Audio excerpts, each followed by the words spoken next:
tinggal di mana? Tinggal di kebun. Di kebun.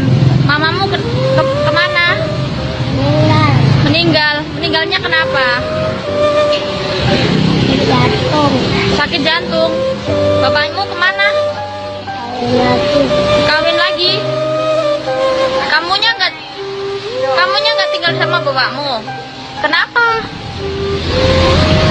Aku diusir dari rumah. Diusir dari rumah. Iya. Kok diusir dari rumah? Nenekmu kemana? Nenek meninggal. Meninggal. Mamamu dikubur di mana? Di mana? Di sini di Kober. Iya.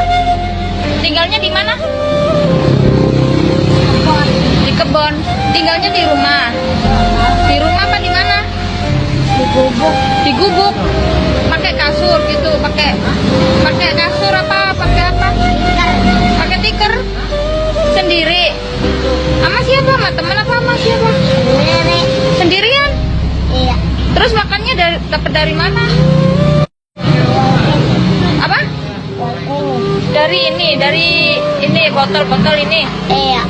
Oh. Sekarung dapat duit berapa itu botol? Sekarungnya dapat duit berapa? Dapat 3.000 sekarung. Oh, 3.000 sama goceng. Oh, jadi 8.000 ya?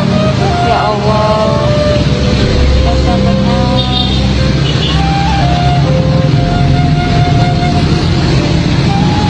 Ada satu anak yang di hari raya menangis melihat sahabat-sahabatnya bermain, maka dia ngelihat dalam keadaan sedih dan nangis. Maka Nabi kemudian mendatangi anak tersebut dan bertanya, kenapa engkau sedih? Kenapa engkau menangis? Anak ini nggak tahu kalau yang tanya Rasulullah.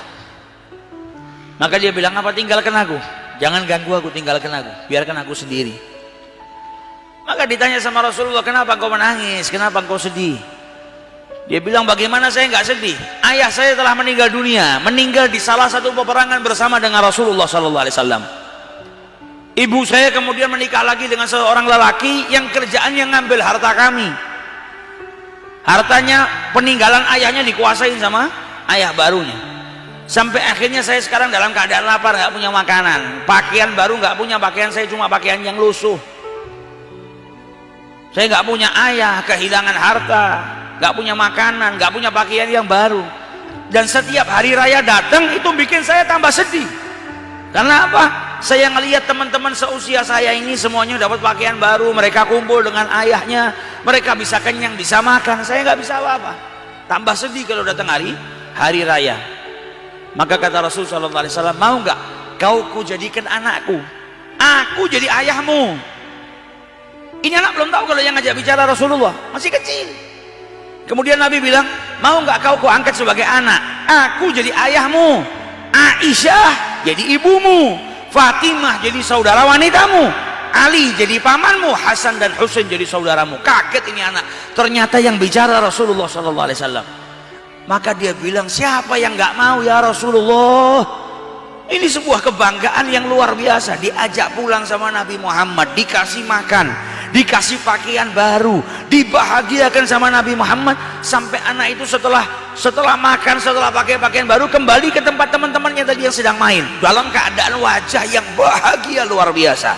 Maka teman-temannya bingung, baru saja engkau berdiri di sini dalam keadaan sedih, kok tiba-tiba sekarang kau tersenyum bahagia? Kata anak tadi, ya tadi saya nggak punya ayah, tapi hari ini ayah saya Rasulullah SAW. Tadi saya lapar, kemudian saya diajak makan sama Nabi Muhammad. Tadi saya nggak punya pakaian, kemudian saya diberi pakaian baru oleh Rasulullah. Tadi saya nggak punya keluarga, hari ini Fatimah saudara wanita saya, Ali adalah paman saya, Hasan dan Husain adalah saudara saya, Aisyah adalah ibu saya. Sampai anak-anak yang saat itu sedang bermain berkata apa? Andai saja ayah kami juga mati di salah satu peperangan dengan Rasulullah SAW. Mereka juga berharap diangkat anak ya oleh Rasul SAW, sampai mereka berkata, andai saja ayah kami juga wafat di medan peperangan bersama Rasulullah SAW. Nah, cintanya Nabi kepada Aitam luar biasa karena beliau merasakan. Rasakan bagaimana rasanya menjadi seorang yatim. Maka dari itu sampai Nabi itu menganjurkan kepada kita, kalau bisa kita piara anak yatim. Jangan sampai kita menzalimi anak yatim. Jangan sampai kita berbuat buruk kepada anak yatim.